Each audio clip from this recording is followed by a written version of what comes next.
5 years ago, my dear, sweet father was sentenced to 60 months in federal prison for wire fraud. I didn't know what wire fraud was either. But anybody going to prison naturally is going to have a lot of worries and regrets. He was no exception.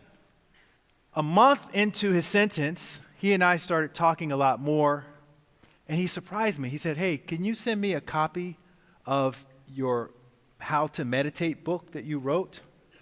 What was surprising about this is that I'd been in this space for like 20 years. He never once mentioned any interest in learning how to meditate.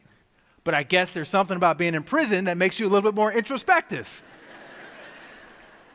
So I sent him the book. My dad becomes a daily freaking meditator. I couldn't believe it.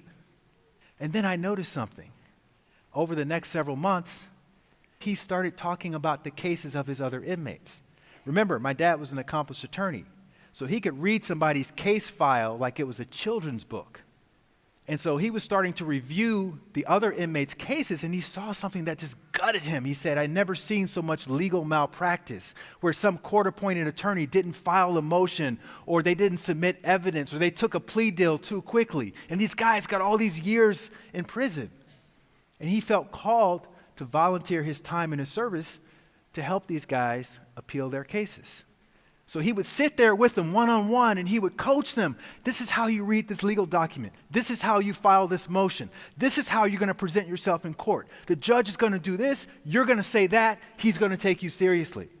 And by the time he got out after 3 years, including a year in the hole because they tried to transfer him when they found out what he was doing, he was able to get 47 guys released from prison.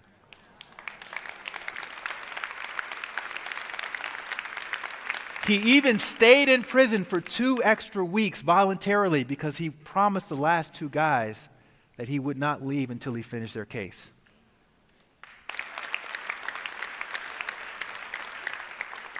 I picked him up on August 25th, 2022, and on that day, at the El Paso airport, he said something very emotional to me. He said, "These last 3 years have been my finest hour as an attorney and as a human."